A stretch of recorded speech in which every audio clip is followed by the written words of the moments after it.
has been a minute since I have done a video.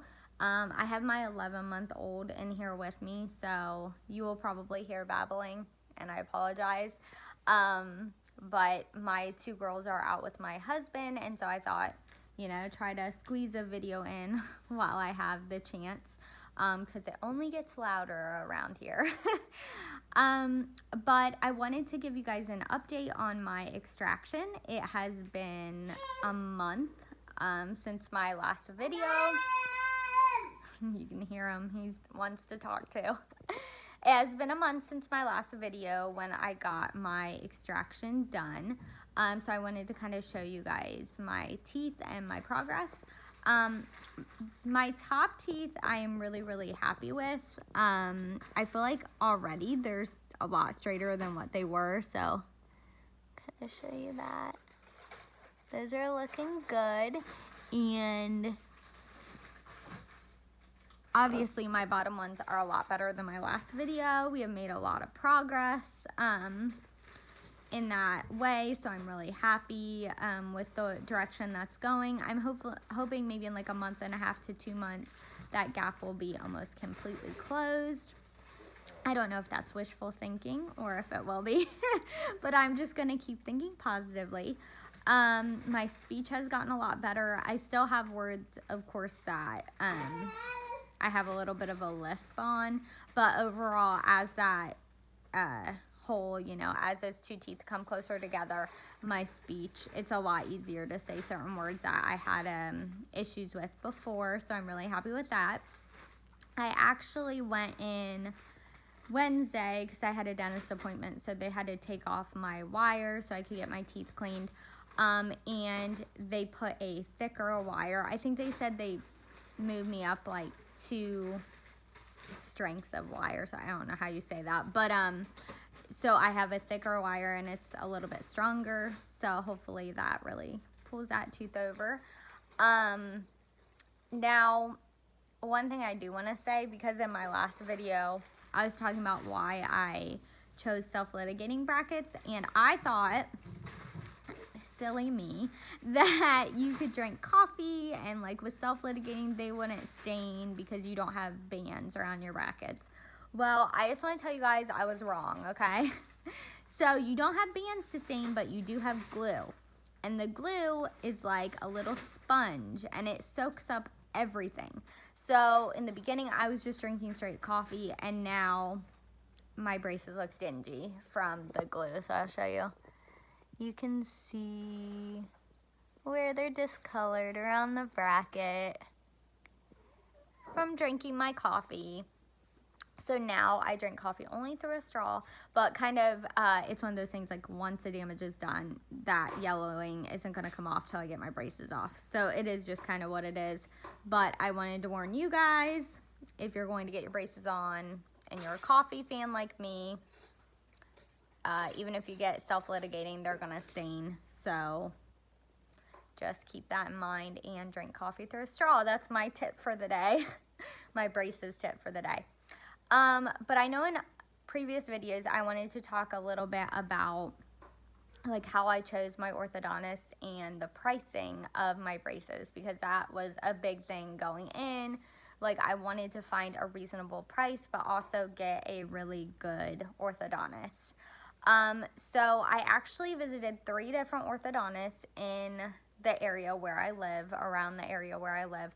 I wanted something close because I am super busy. I have 3 kids and I don't have time to drive a really long way to see someone for my teeth. So I needed someone that if I needed something fixed or, what have you, that I could just pop in really, really quick.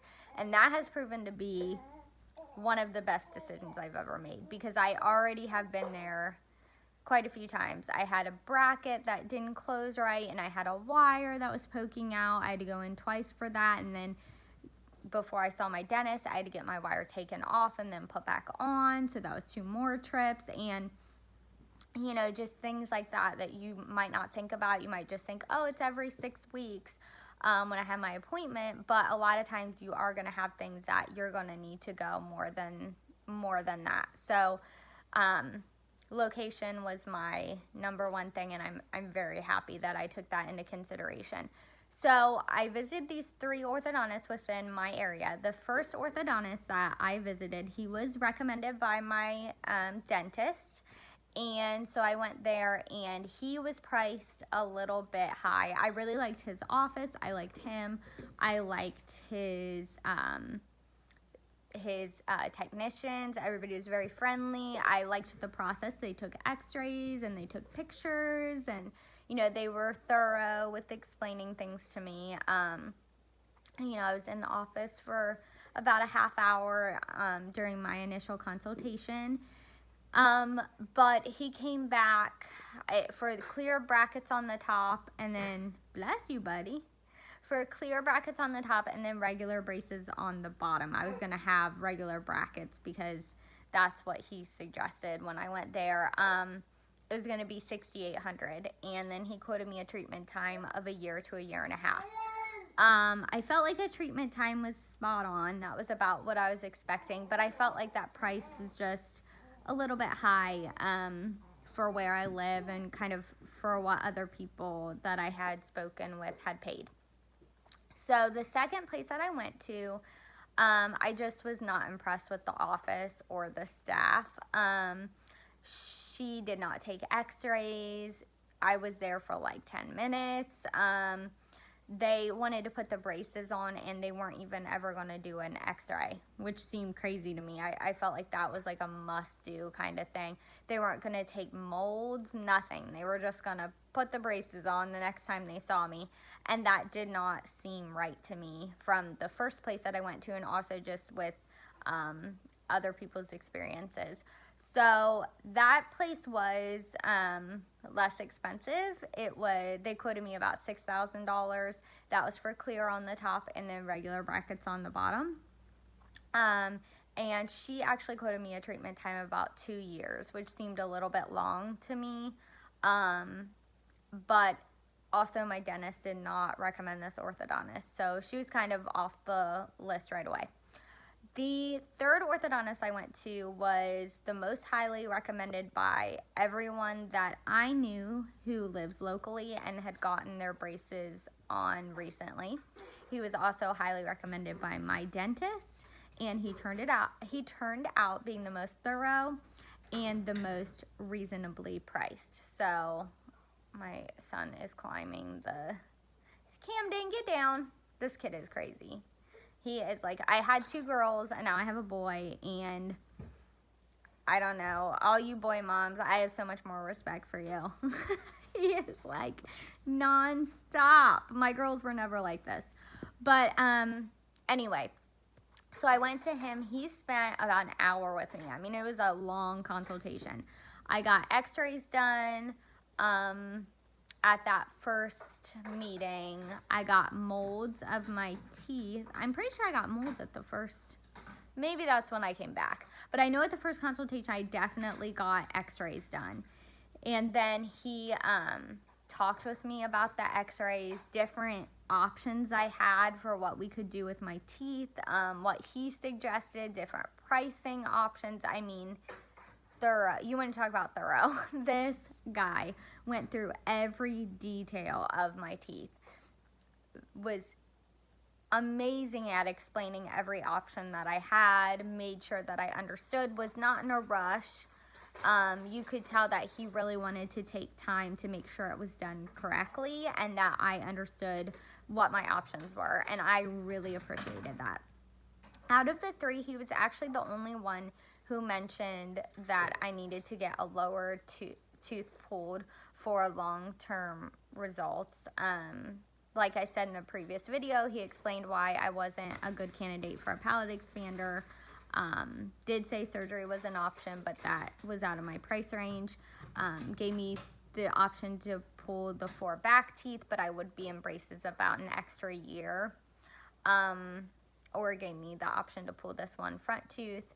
He explained to me how that would keep my bite aligned and how the recurrence rate would be a lot less because I had too many teeth and not enough room in my mouth. So anyway, I just really trusted him, and I felt like he had my best interest at heart. Price-wise, he was by far the most reasonable. All in for my braces. Now, I did end up, my insurance doesn't cover my braces, but I get like a discounted treatment because I have my insurance. I'm not really sure how that works, but if they tell me I can pay less, like, that's good with me. I don't need a long explanation. So I think my original price he quoted me was around, like 200 maybe. And then with my discount, it was 4,800 with my insurance discount. I think that was it. But then I did pay extra because I got the clear brackets on top and bottom. So for top and bottom, that was an extra $250. So I'm a little bit over $5,000 all in. Now, the only caveat to that is when I get my braces off, this orthodontist doesn't include permanent retainers, which some of the other orthodontists that I visited did do that. The reason he doesn't is because he feels like it's really hard to get your teeth clean when you have permanent retainers, unless you're very diligent about it. But I said from the very beginning before I started this, like, I am getting permanent retainers because if I'm going through this as an adult, like, I don't ever want my teeth to move. So, you know, he understood that. He includes the clear, removable retainers with the price of treatment, but I am going to pay extra for the top and bottom permanent retainer. So that'll be $250 per. So that's $500 extra. So I'll be at about $5,500 by the time it's all said and done, but that still is $500 less than the next closest price that I was given. So that was kind of my experience. I really encourage, just to kind of summarize what I said, shopping around, making sure you're going with someone who takes the time during your initial consultation to really explain things to you. Make sure that you get x-rays at your initial consultation. When I came back, I also got mold. They took a mold of my teeth. So, you know, those are kind of things that you want to look for. And then also, they had me come back and I had a one-on-one consultation with my orthodontist, where he again just went over what my decisions were and what I could eat, what I couldn't eat, how to brush. I mean, like, every single detail he covered. So just make sure you're getting someone like that who's willing to take the time with you, because it does make all the difference. And local. If you're a busy mom, go local. It's worth, maybe if you're paying a little bit extra, it is worth the money for the convenience factor. So I highly recommend that. Anyways, I'm going to end this video. So if you want to see kind of my progress with how my tooth is moving, go back and watch the last video. And then you can watch this one and see how much my tooth has moved in a month. I'm so excited. And I'll be back probably in another month or two, hopefully with no gap anymore, and to give you guys an update on how everything is going. So I will see you then. Bye.